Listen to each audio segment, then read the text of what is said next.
Alors, sur la maçonnerie, puisque c'est là-dessus qu'on va terminer, vous lirez assez volontiers les gros titres suivants.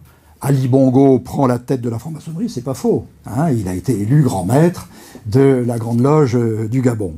Ahmed Bakayoko purge la Grande Loge de Côte d'Ivoire, elle aussi issue de la GLNF. Les proches de Patrice Talon, là on est au Bénin, font main basse sur la franc-maçonnerie. Pays anglophones, les dignitaires francs-maçons en rang serré autour de leur frère Weah. Vous savez, le footballeur Georges Weah qui vient d'être élu président, il est franc-maçon, on a des photos de lui en tablier bleu, il est magnifique. Bon, vous lirez ça. Vous lirez aussi que la franc-maçonnerie est puissante, qu'elle intervient auprès des chefs d'État, et on vous citera des chefs d'État. Alors bien sûr Ali Bongo, bien sûr Sassou Nguesso, bien sûr ceci, bien sûr cela. Mais quand on y regarde de près, à part au Bénin en 1990, lorsque la maçonnerie a été associée à la Conférence nationale de réconciliation au Congo, vous avez Lissouba et Sassou Nguesso. Lissouba est dans une obédience libérale, Sassou Nguesso dans une obédience régulière. Ce sont les pires ennemis jurés sur le plan politique au Congo-Brazzaville. Quelle est l'importance de la franc-maçonnerie dans ces cas-là? Je pense plutôt qu'elle donne une très mauvaise image d'elle-même. On vous dira aussi la corruption, l'affairisme, et puis on pointe du doigt la GLNF. Moi, j'ai interrogé un ami africain qui, au passage, a été ministre, qui m'a fait remarquer d'ailleurs que dans le gouvernement gabonais, 80%, ça c'est rare, hein, mais c'est comme ça, 80% des ministres gabonais sont francs-maçons.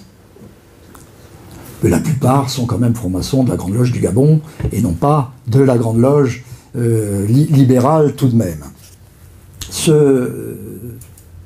Cet ami, qui a été ministre, et je conclurai là-dessus, a été empoisonné. Alors je lui ai posé la question, je lui ai dit, mais... Et Georges Rawiri, parce que quand j'étais en poste au Gabon, j'avais remarqué, il n'y avait pas 36 journaux, hein, il y avait un journal, donc on le regardait de près, et j'avais remarqué que quand il y avait des élections qui se profilaient à l'horizon, on avait aussitôt des grands titres qui disaient « un enfant a été enlevé, une petite fillette a été enlevée, un petit garçon a été émasculé », enfin on avait ce genre de titres. Et à chaque fois, on accusait le premier vice-premier ministre, Georges Rawiri, qui a été l'ombre portée d'Omar Bongo pendant très longtemps. Et j'ai dit, mais comment il est mort?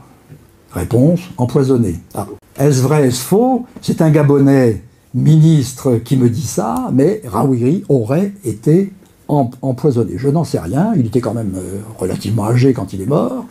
Mais voilà. Donc, dans ces histoires de pratiques ésotériques en Afrique, il y a plusieurs choses, je crois, qu'il faut bien avoir à l'esprit. D'abord, c'est quelque chose de quotidien. C'est quelque chose aussi qui relève assez souvent, quand même, de la rumeur. Et la rumeur est plutôt négative, la plupart du temps. D'ailleurs, elle a un nom particulier au Gabon, on appelle ça Congossa. Congossa, traduisons ça par radio-trottoir. Mais alors, c'est tout à fait à la mode au Gabon. Le Congossa se développe et quand on se rencontre, eh bien, on se dit les dernières bonnes ou mauvaises nouvelles qui concernent tel ministre ou telle épouse de ministre. Donc ce sont des choses qui existent et vous le voyez qui se superposent. Je crois qu'on a un peu évoqué ça ce matin aussi, mais lorsque l'on est en Afrique, on peut être à la fois initié. Je prends l'exemple je sors du Sénégal cette fois-ci, je vais au Gabon. On peut être initié au Bouiti, on peut être franc-maçon, et on peut être musulman, ce qui était le cas de Bongo. D'ailleurs, j'ai passé très vite une carte, parce que je n'ai pas voulu trop m'étendre, mais une carte de l'OPEP. On se pose quand même la question de pourquoi Albert Bernard Bongo est devenu Omar Bongo. Et sa conversion correspond tout à fait à sa volonté d'adhérer à l'OPEP, puisque à l'époque, à part 2 ou 3 pays d'Amérique latine, tous les pays de l'OPEP étaient des pays musulmans. Même le Nigeria, qui est quand même largement musulman, et C'est comme ça que Bongo, très vraisemblablement, a acquis son entrée très très ancienne, c'est en 1975, me semble-t-il, à l'Opeth. Voilà. Donc, j'ai essayé, à travers ces trois pistes-là, de vous faire comprendre que en Afrique, au pluriel, on est dans un monde complètement différent du nôtre, même si on peut avoir des conversations tout à fait de même rang avec nos interlocuteurs, qu'en Afrique, il est tout à fait dans la norme de se référer aux ancêtres. Tout Africain est initié aussi. Tout Africain est initié à partir d'un certain âge. On se réfère aussi à la sorcellerie. On va voir le Nganga très, très, très volontiers.